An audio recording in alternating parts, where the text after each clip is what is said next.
Hey there. Just wanted to say that I'm still praying for a family member, well, really close family member that was near and dear to me a long time ago. There, one of their children called me up the other day. I'm not going to mention any names or nothing on here. I don't call anybody out. The question struck me, and it's been weighing in my brain ever since. How do you live with yourself knowing what you've done? I was confused at first. What are you talking about? And it was surrounding the drugs and the alcohol and the pain and suffering and stuff that I've inflicted on other people throughout my life.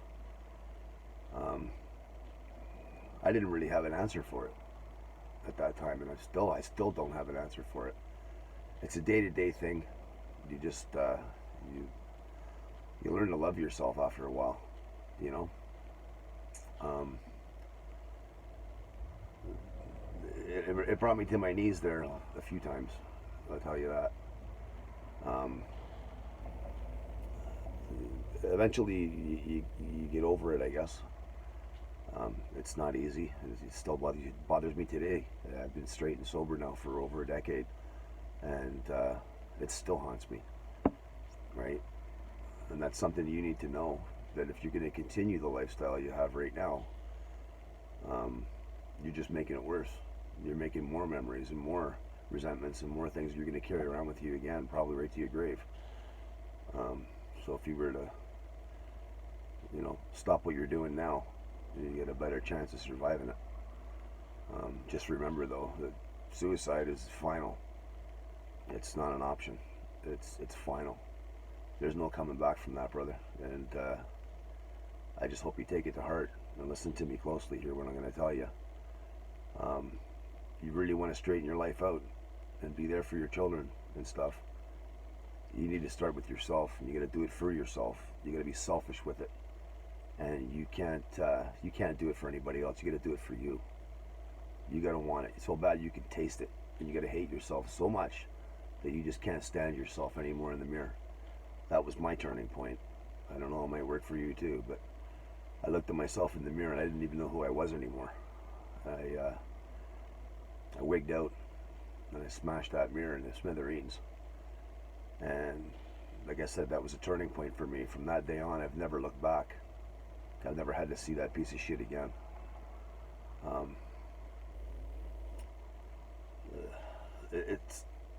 It's not easy to change your life. I'll tell you that now. There's work involved. There's work, and the majority of it's right up here and in here. It's what you know to be right. And when you're in doubt with something, do without it, right? My pastor at church told me, or it's a common knowledge thing, I guess, that when you're sinning and you're doing something wrong against God and stuff, you need to stop, turn around, walk the other direction, away from it, right? Basically what I had to do, and I did that well before I became Christian, or well before I even started attending church. I stopped. I couldn't do it anymore, and that was all on my own. Some people use 12 steps and things to straighten themselves out, and I didn't. I found it didn't work for me. I thought it was a cop-out. It was just really corny, and I couldn't relate to it, right? It was either do or die for me. It was, I'm going to die using, or I'm going to die. I have a chance of not dying if I try and quit. But the process of quitting could have killed me too, right? I made it through. There's other things you can do to, to physically survive the withdrawals and stuff. I just went with nothing, cold turkey, and quit. So it was really rough there for a couple weeks. But anyways, it got better. Just like your life's going to get better if you decide to choose and change. All you've ever known is a bad life, right? That's from the time you were in diapers till today, until I got that phone call the other day. That's all you've ever known. I heard so many familiar things on the phone call that day. It was really uncanny and scary, actually. I haven't seen you or nothing since you were little, to a baby in arms almost, you know. Um, but at any rate, what I'm going to say to you now, they're not my words. This is something that I've heard, and it's on Facebook, and it's all over the place. I don't know if you've heard it or not, but I'm going to tell it to you again anyway. It's like you're an elephant. We're like elephants, right? You see that elephant in the circus. It's a great, big, massive, strong beast of an animal, but what's holding him there? He doesn't run away. He stays there all the time, right? Why is he staying there? He's only got this little collar and a little string around his neck to hold him with a peg stuck in the ground. Like, what's actually holding him there, right? Kind of like your addictions are holding you in place, you know? That's all the elephant's ever known since he was a little elephant. That peg, he'd pull on it and tug on it and try and get away, and he never was able to leave. Now that he's big, that's all he's ever known. He thinks that's still holding him there, right? But he doesn't realize there's a whole other world out there to explore and stuff like that. He just needs to pull that up out of the ground and, you know, walk away from it. Again, stop what you're doing, turn around, walk away, right? Well, we're the same way when it comes to our addictions and stuff. That's all we've ever known, and we don't realize about the other life out there. Maybe it's scary to you, I don't know, but we don't realize what's in store for us out there, and that's all you've ever known, and you're just stuck in that wheel, brother, you know? You're just stuck. You can break that cycle. It's not as hard as it sounds. There is work involved, I'm not going to lie to you, but and you're gonna get upset, you're gonna get moody, and you're gonna get, you know, you just need to stop, say no, do something else. And the more you say no, the easier it's going to get. And the easier to get it, the better it is for you. When somebody offers it to you or it's readily available and you just say no, you say no and you move on from that, right? I don't know. It's just... another thing that might work for you here is that play it like a movie in your head. That worked for me. I never had any forethought, and I never had any worry about consequences and things that I was doing. But if you play the whole thing like a movie, let's say you get your paycheck or your welfare check or whatever it is you got coming in, some money, you have some money in your pocket, and now you feel like king shit, you're going to go get high, you're going to go out and get drunk, and whatever, right? Okay, well, that seems like you're having a good time. You know, you go to the beer store, everything like that, you're having a great time, you're drinking, partying, everything's good. And then somewhere in the mix, it twists and it changes, doesn't it? And sometimes it gets really bad.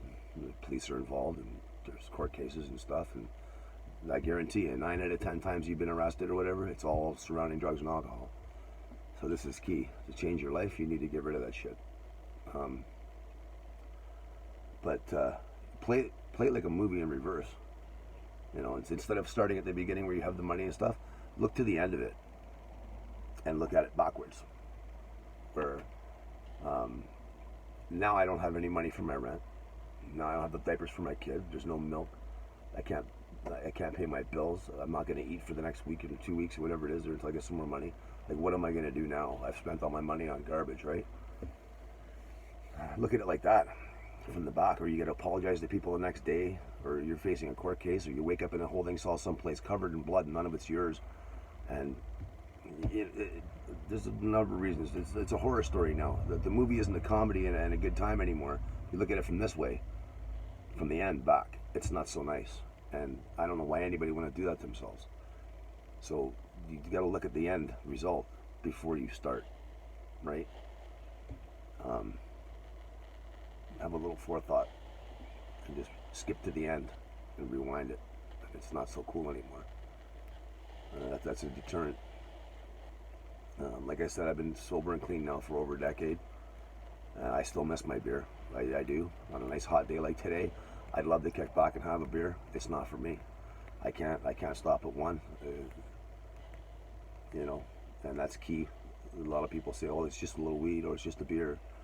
Well, when you're into heavier things and heavier stuff, that's just, they say it's a gateway, and they're right, because now that you've had 2 or 3 drinks, you're making stupid decisions, and you're right back to where you started from, right? So if you say no to that first drink, or that first joint, or that first bowl, or that first hit, or whatever it is, you're just going to do the one. Yeah, never works out like that, does it? So you just say no, and just keep saying no. And I mean, play solitaire, take a shower, go for a run, lift some weights, cook some food, go shopping. That's a huge one. You only have so many dollars to work with, right? So if you go and you spend that money, you don't have it. You don't have money, expendable cash to throw away on drugs anymore, right? You've spent it on something that you actually need. Go shopping, get yourself some underwear and some socks. Just do some stuff. Do anything but use. And I guarantee you, your life's going to get better, brother. It'll get better. It'll change. And then all of a sudden, things just fall into place. And there's going to be other stressors, and there's going to be always something in your life. There's always going to be something there. Speaking of, there's always going to be something there to bother you. But that's life. That's just life. There's other ways of dealing with it other than using and stuff. And I just want you to know that I'm praying for you. And maybe this little talk here, can go for almost anybody on my Facebook page that's using or drinking, is having a hard time with it, and can't see that they're messing up. And that's the first step to changing, is knowing that you have a problem, right? You gotta acknowledge that problem. You gotta face it head on. You can't beat around the bush with it. You gotta nip it in the butt right away, quick. Anyways, sorry about the long-winded message here. I just hope that some of the information that I've given you can help you. And my phone number's there, buddy. You can call me anytime.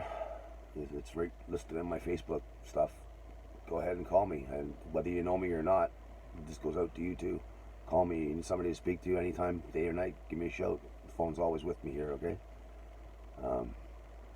Keep your chin up, but not too high, because you always just make yourself a better target when it's up in the air, right? Life's going to keep trying to punch you in the face, so chin up and not too tall. Anyways, love you guys. Peace, and God bless y'all.